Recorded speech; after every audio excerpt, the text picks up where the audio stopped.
Handling legal matters is stressful. So, let the law offices of Frank Bruno Jr. provide you with the insightful counsel you deserve. The law offices of Frank Bruno Jr. has successfully handled thousands of cases for 25 plus years. They focus on elder law and estate planning, but are equipped to navigate you through all stages of family law and divorce to real estate law and probate. The law offices of Frank Bruno. Call 718-418-5000 or visit them at frankbrunolaw.com. That's frankbrunolaw.com. Frank Bruno.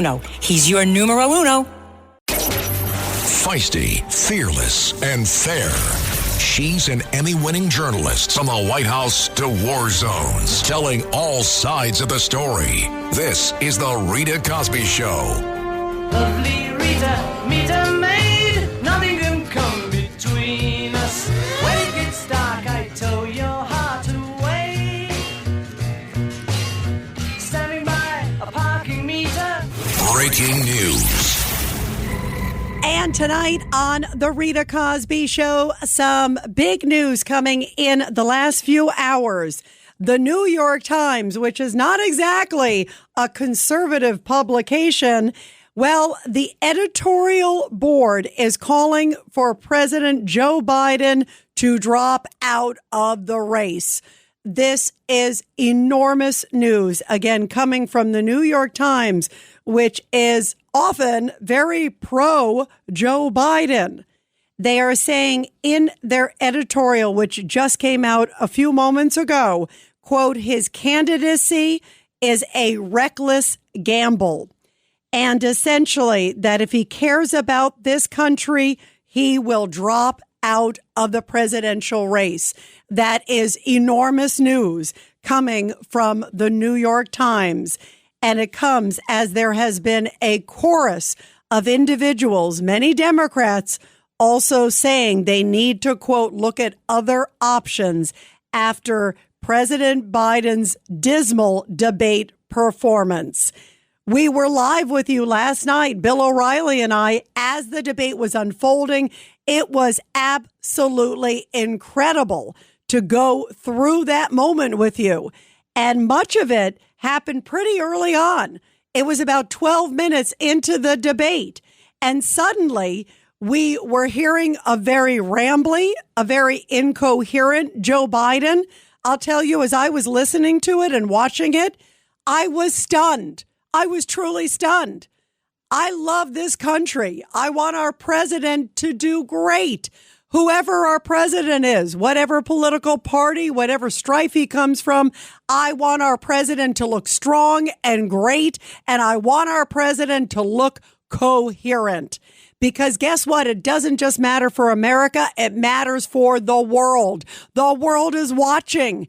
And when you see a fumbly, bumbly, incoherent president of the United States, well, guess what? The rest of the world and those who want to do us harm are watching. And they're saying we can take advantage of America now. And that saddens me as someone who loves this country. I love who we are. I love what we represent to the world. I am so proud to be an American. I know you guys are too. And that's why this is really concerning. It's sad. My first thought was, wow, how sad to see a man up there who clearly was falling apart before our very eyes. He could not get a sentence out. He could not get a clear thought out at many parts during the debate. And if you saw him, he was glassy-eyed. He had this kind of vacant stare, had this look like, where am I? Who am I? And you could just see clearly there was mental degradation. You could see it. You could see him degrading before our eyes. And it really, really broke my heart because I met Joe Biden, you guys. I met him when I was in college. I met him in the 1980s when I was in college. And I saw a very fast, sharp Joe Biden. I've seen him through the decades. And he's always been somebody who, whether you agreed with him politically or not, he was always sharp as a tack.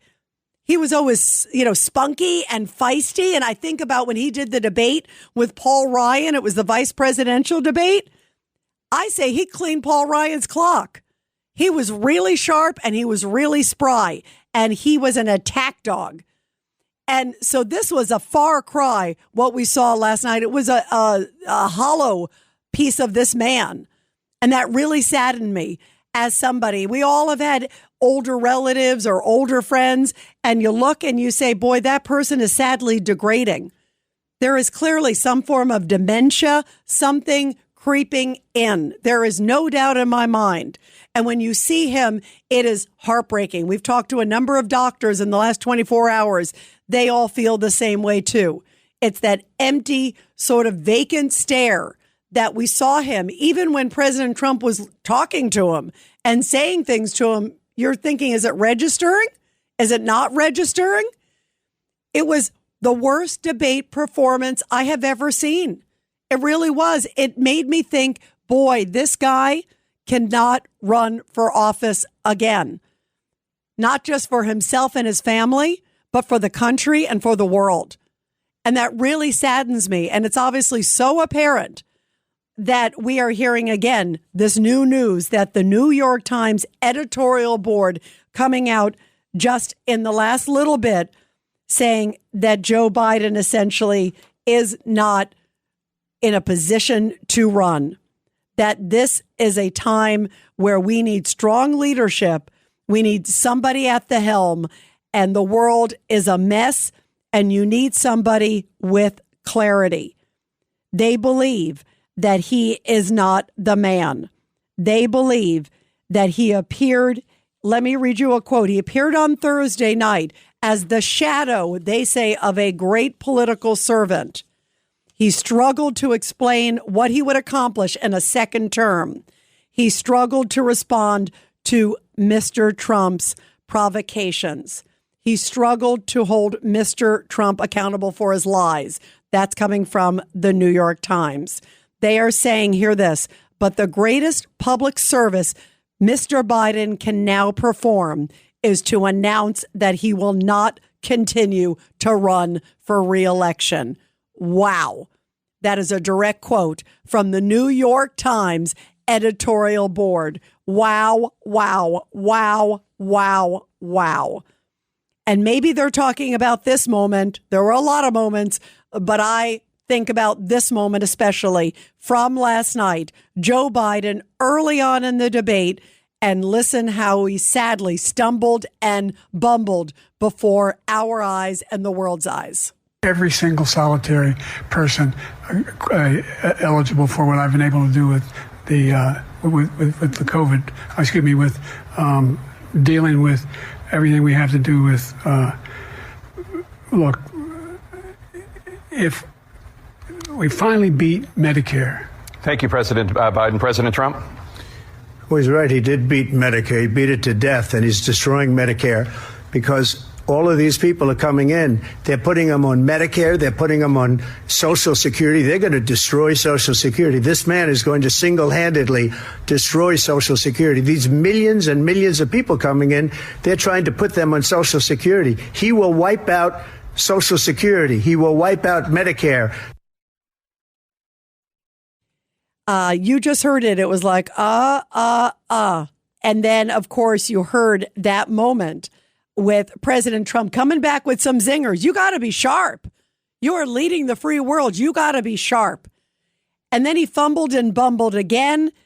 And listen to him mumbling. This is the president of the United States, our current commander in chief, at a time where we're dealing with Russia, Ukraine, a time we're dealing with Israel, a time we're dealing with massive inflation, a time we're dealing with a massive migrant crisis and a wide open southern border. And listen to him try to explain something on the border. And then President Trump has what I thought was the comment of the night. And since I've changed the law, what's happened? I've changed it in a way that now you're in a situation where there are 40% fewer people coming across the border illegally. That's better than when he left office. And I'm going to continue to move until we get the total ban on the total initiative relative to what we're going to do with more Border Patrol and more asylum officers. President Trump? I really don't know what he said at the end of that sentence. I don't think he knows what he said either. Wow. I don't think he knows, and I don't think I know. Flip that order. But that was the point. It was a powerful point. And by the way, I will say I was proud of President Trump because when this person is falling apart before your eyes, the smartest thing to do is you sit back as from a debate strategy. I'm not talking about caring about the country strategy, but from a debate strategy, you sit back and you let it happen. And of course, the way the strategy of the debate was, their mics were muted, so they couldn't really talk over each other. They had the 2 minutes, the 2 minutes, the 1 minute, the 1 minute. So they couldn't talk over each other. But it was interesting because remember, Joe Biden and his team were the ones who wanted this debate. They're the ones who set the ground rules for this debate. And he's the one who fell apart before our eyes.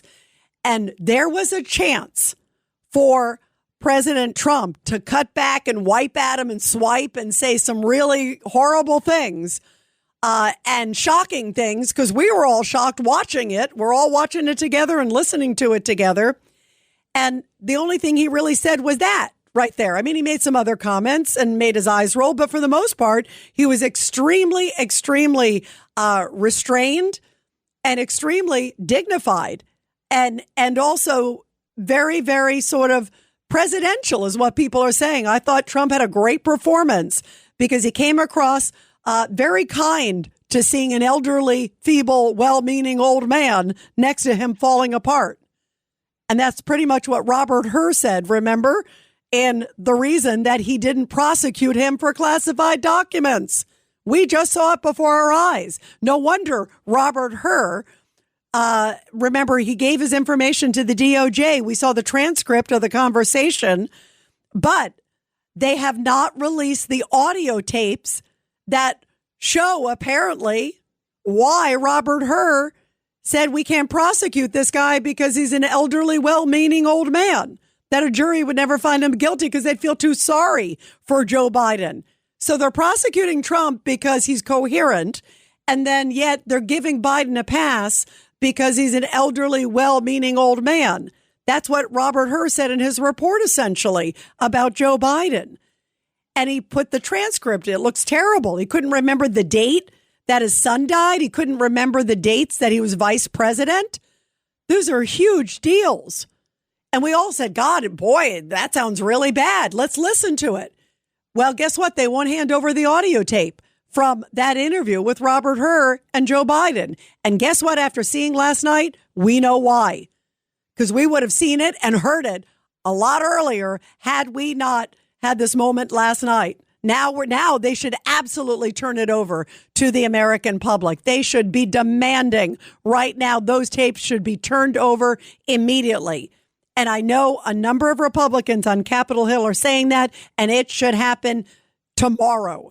1-800-848-9222, 1-800-848-9222. And you're listening to The Rita Cosby Show. Let's go to Al in Yonkers. Al, were you just as astounded as I was last night? Yes, I was, Rita. You know, President Trump had a terrific performance. Joe Biden was a real disaster. When he, called out President Trump as a felon, I think President Trump should have said, well, your son, not only is he a felon who's, been convicted, I mean, he's talking, he was walking around with a firearm. That's very, very serious. By the way, he did bring that up. Trump did bring up your son. He said your son. But you know what was interesting? Actually, and Al, one of the things I thought, there are a couple of moments that I thought were effective for President Trump. It was a strong comment for him to make. But based on what we've been hearing from James Comer and Jim Jordan and their investigations, remember, he came out and he said, you know what, but it's about you, essentially. Then he kind of turned it and took it. He went a little far because he said, you could be prosecuted, blah, blah, blah. By the way, I guess if you look at the lawfare against Trump, based on that, anybody could be prosecuted. But he really went to Joe Biden saying, this isn't like, here's about your son. He's a convicted felon. That's a fact. But also you yourself could be a convicted felon when you leave office. That he went right off from the family to Joe. And that actually, from whether you agree with the statement or not, the strategy was an interesting point, Al, because it showed because you could see that the retort would have clearly been, oh, don't talk about my family. But he immediately got off the family and went right to Joe Biden. Your thoughts real quick, Al. He really did. And the thing is, they have to replace Joe Biden at the top of the ticket, because if they don't, he's going to hurt the Senate Democrats who are running in Nevada, Tester, in Montana. He's going to hurt Brown in Ohio. So the slim majority that the Senate Democrats have is in real jeopardy right now. So he might bring them down. So the party elders got to tell Joe Biden to step aside. Yeah, and I think those discussions are clearly happening behind closed doors. It is panic mode in the Democratic Party at this hour. 1-800-848-9222. And we'll continue your calls, everybody, after the break. You are listening to The Rita Cosby Show. The Rita Cosby Show.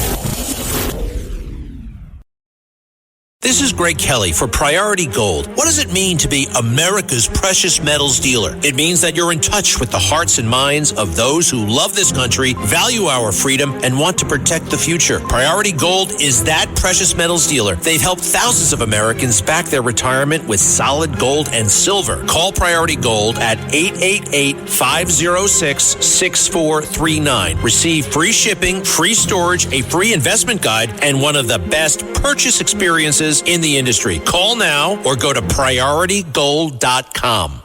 Hey, it's Joe Piscopo. When you're looking for concrete materials for your next construction project, call Diamondback Ready Mix on Staten Island. This family-owned and operated business is the go-to supplier for concrete materials in New York, New Jersey, and the surrounding tri-state areas. My friends and experts from Diamondback Ready Mix are experts and fully licensed and insured in New York and in New Jersey to deliver ready-mix concrete to your job site. Give them a call today for more information at 718-650-5649, 718-650-5649.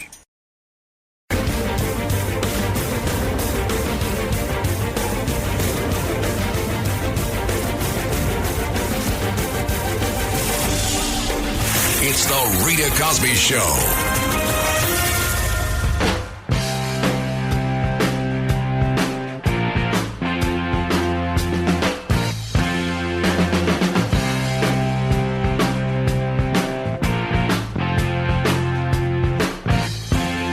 Well, I'll take whatever I want, and baby, I want you.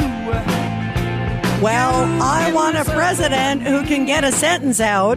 And I also want the world to respect America. That to me is so important. We're dealing with really difficult times. And I want to read a comment because it's near and dear to my heart. You know, I am a Polish American, Polish and Danish. And Radoslaw Sikorski, he is the foreign minister of Poland. He is, I'd say he's liberal. He's, left-leaning for sure. Well, he put out a statement. This is really stunning. Again, coming from thousands of miles away from my beloved Poland, saying Marcus Aurelius was a great emperor, but he screwed up his succession by passing the baton to his feckless son. Wow. Whose disastrous rule started Rome's decline. It's important to manage one's ride into the sunset. That sure sounds like a message to Joe Biden of get out gracefully and leave behind somebody strong to carry on the Democratic Party coming from a liberal leader thousands of miles away. Let's go real quick to David in Pennsylvania. David, how do you think Trump and Biden did? Oh, it's obvious. I mean, Trump crushed them. The best part was at the end when Melania came out there and you saw the joy in her eye to congratulate her husband. It was really heartwarming to see the two of them together after the debate. Don't you agree? David, obviously, I think you're probably referring to Jill and Joe. You're trying to be facetious.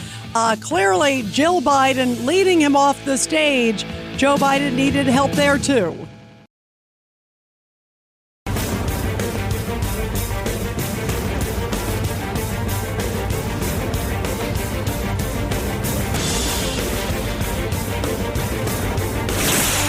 Rita Cosby is on. Cosby Show presents Back the Blue. And this Back the Blue segment is sponsored by GoyaCares.com, because you are a precious gift from God. And this powerful story coming from West Virginia and Maryland, where the Maryland State Police Aviation Command successfully carried out a critical rescue operation for an injured logger in Grant County, West Virginia. The incident occurred when the logger suffered from a fall, and he fell from a tree limb, necessitating urgent medical attention. Due to the severe nature of the logger's injuries and the very challenging terrain, ground personnel from the area were called, and then they knew they needed further assistance, so they called in aerial support to expedite the extraction. Using a helicopter, the pilots maneuvered above a logging trail within a very dense forest, enabling a trooper and paramedic to be lowered directly to the accident site. Thankfully, the troopers were able to secure the injured logger and then successfully airlift him to a local hospital for immediate treatment. He is said to be recuperating tonight. So, wow, what a powerful story. And again, a very dramatic rescue, thanks to our men and women in blue. Well, we are talking about the great debate that was a disaster for Joe Biden. There's no way to put it. Tonight, there are multiple reports that Democrats are speaking privately about what to do next. They are worried. And they should be worried, because as we were talking to Michael Goodwin earlier today on Katz and Cosby, the great Pulitzer Prize winning columnist with the New York Post, well, you can't unsee the debate we saw, the debate performance by Joe Biden. And there were a lot of topics that were brought up. One of the other topics, by the way, was January 6th. You knew he was going to go there. You heard he talked about convicted felon. He was going to go into all those areas. Well, just a little bit ago, the Supreme Court ruled in favor of January 6th Capitol riot participants. One of them challenged, and it's the obstruction conviction. It was an element of their conviction, and the court decided 6-3, the highest court in the land, that it was too broadly applied, and that it really did not apply to this particular case, which would mean that many other cases could potentially get thrown out. And it could also mean that there was an overreach also in the president's case, too, as well. So it has enormous implications. And we knew they were going to bring up January 6th last night. It's interesting. The court came out today versus yesterday with this. It would have been great. Donald Trump would have said, hey, by the way, let me talk about the Supreme Court decision. But it came out today nonetheless, and he is applauding it tonight. He's put out some statements saying he's applauding this decision. And yesterday on the debate stage, this is what he had to say when Biden looked at him and said, oh, January 6th was the worst thing in the world. Listen to what he said. What they've done to some people that are so innocent, you ought to be ashamed of yourself. What you have done, how you've destroyed the lives of so many people. When they ripped down Portland, when they ripped down many other cities. You go to Minnesota, Minneapolis, what they've done there with the fires all over the city. If I didn't bring in the National Guard, that city would have been destroyed. When you look at all of they took over big chunks of Seattle. I was all set to bring in the National Guard. They heard that, they saw them coming, and they left immediately. What he said about this whole subject is so off. Peacefully patriotic. One other thing, the Unselect Committee, which is basically two horrible Republicans that are all gone now out of office, and Democrats, all Democrats, they destroyed and deleted all of the information they found because they found out we were right. We were right. And they deleted and destroyed all of the information. They should go to jail for that. It was very powerful when he said that. And when they talked about Afghanistan, when they talked about the border, there were definitely moments where Joe Biden, when he came back for a retort, was like, And again, it saddened me as an American to see Joe Biden not being able to respond basically to any of these issues. There's a statement tonight also coming out from Van Jones. He, of course, is he's a big political commentator on CNN, well-known guy, saying Biden's debate prep team, quote, should go to prison, that they were that bad, that they should be locked up, throw away the key. That, of course, he wants Joe Biden to win. And he saw what we all saw was just a crumbling of Joe Biden right before our eyes. 1-800-848-9222. 1-800-848-9222. Let's go to Sandra in New Jersey. Sandra, wow, these statements coming out in the last few minutes are just damning to Joe Biden. Your thoughts? Well, here's my thought, Rita. You know, watch out what you pray for, because if Biden steps down and we get someone else, maybe Michelle Obama, I think we're in big trouble. Look, here's how I feel. He was in Raleigh, North Carolina today. He looked very well. He came across very well. I'm almost thinking, Rita, that they over-medicated him, and that's why he didn't do as well as he did today. That's just a thought. But all I'm saying, Rita, is I don't want to rock the boat. I don't want to change the shopping cart. I like the way it's going, and I don't want to see it change.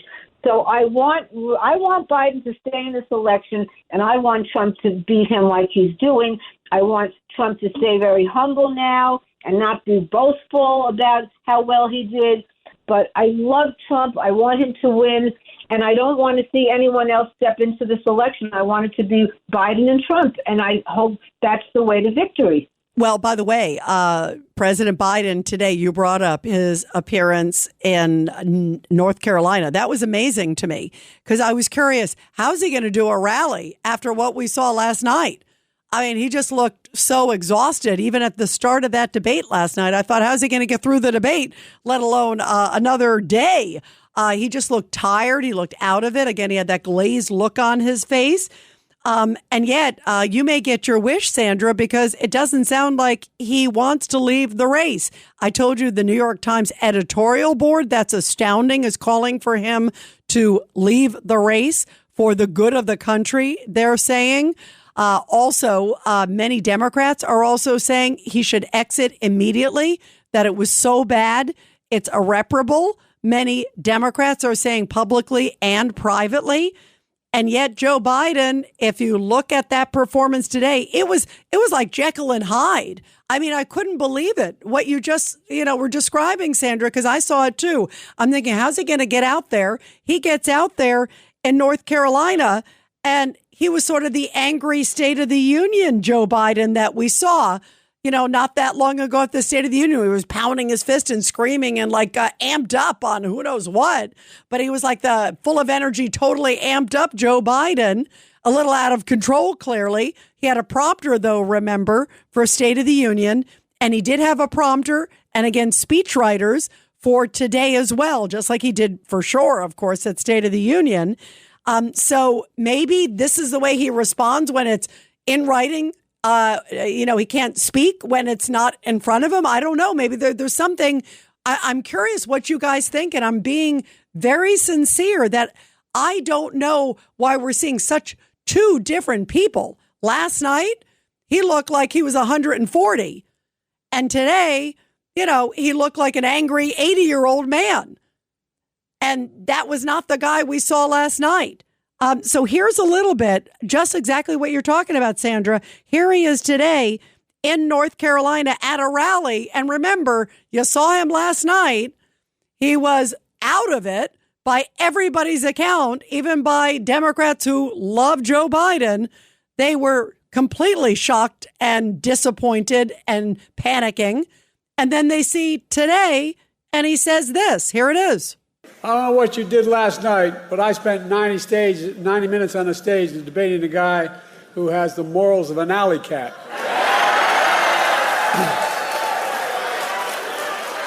Did you see Trump last night? My guess, he said, I mean it sincerely, a new record for the most lies told in a single debate. So that's where they're going. Maybe I didn't have a good debate, but the other guy's the liar. That seems to be sort of the par for the course. I want to play another clip actually now. This is Joe Biden at the rally, because this is him conceding. I went into the fight and I was against the ropes basically all night, pleading for the referee to throw in the towel. But boy, I'm ready to come back. I'm ready, just like Rocky. Listen to this one. I know I'm not a young man. State the obvious. Well, I know.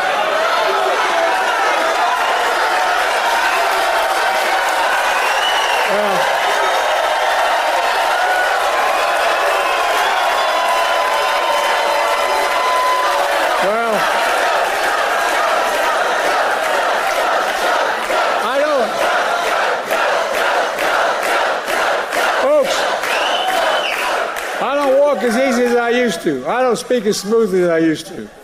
I don't debate as well as I used to. But I know what I do know. I know how to tell the truth.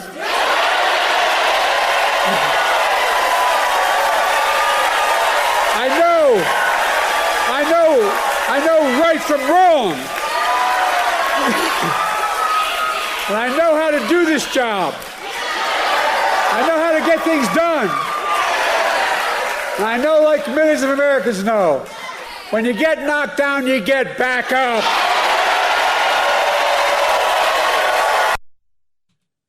That's astounding. My jaw is dropping now, you guys. It's like two totally different people. I can't debate, but I don't lie. I know how to tell the truth. That's the new spin. 1-800-848-9222. Sandra, what is your reaction when you hear him?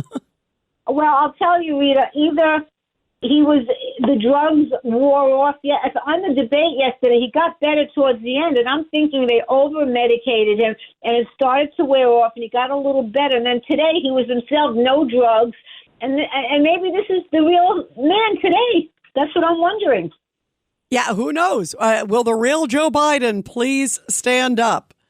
1-800-848-9222. 1-800-848-9222. Let's go to Kurt in Staten Island. Kurt, your reaction to the debate. Hi, Rita. I want to say we all know Joe Biden. He's got issues right now, But I'm glad. I'm happy that Donald Trump didn't beat him up as much as he could have. I think Donald Trump showed some understanding and compassion for this man's condition, because he's no match for Donald Trump. Yeah, by the way, you are correct that you're right. He was I thought, I use the phrase sort of dignified, because it was sad to see Joe Biden falling apart before our eyes and so quickly into the debate. The minute he opened his voice, he just sounded so tired and he sounded so out of it. And you could see it, his glazed look that I talk about, this sort of vacant stare. And then it was I think it was 12 minutes in, he gave that answer that was rambling all over the place, where he couldn't remember if it was trillionaires or millionaires or billionaires. It was like all over the place. It was really, really just sad for the country, sad for his family, sad for everybody. But it was heartbreaking to see. And I do think that Donald Trump showed amazing restraint and amazing composure, that he could stand there knowing tens of millions upon millions of people are watching. And he knows he's in a split screen. And, once in a while he made a little bit of a face, but very slight. Very slight. The average person, I think, would have been rolling their eyes or going, oh, my God, especially knowing what's been said. There's no love lost between the two guys. And yet he just sat back there and he did the absolute right thing, was low key, stayed the course, said the one thing I don't understand what you're saying. You don't understand what you're saying. That was the only time. It was a good zinger. It was the right thing, I think, at the moment to say from a debate standpoint. And then he moved on. And he kind of let Biden speak for himself and have his flubs speak for themselves, too. 1-800-848-9222. We'll continue your calls, everybody, after the break. It's the Rita Cosby Show.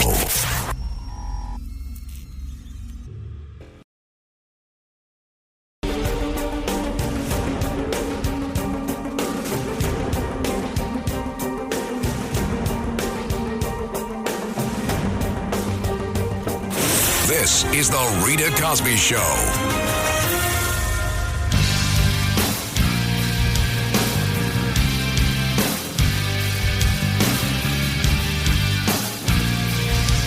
And coming up on the Rita Cosby Show, some really interesting details of who President Trump spoke to right before he went on the debate stage. We're going to talk about that in the next hour here on the Rita Cosby Show. And everybody, of course, talking about the debate and the contrast. We just played some clips of how Joe Biden sounded today in North Carolina. Of course, he is trying to win North Carolina. President Trump, on the other hand, was in Virginia. Virginia, he believes, is in play.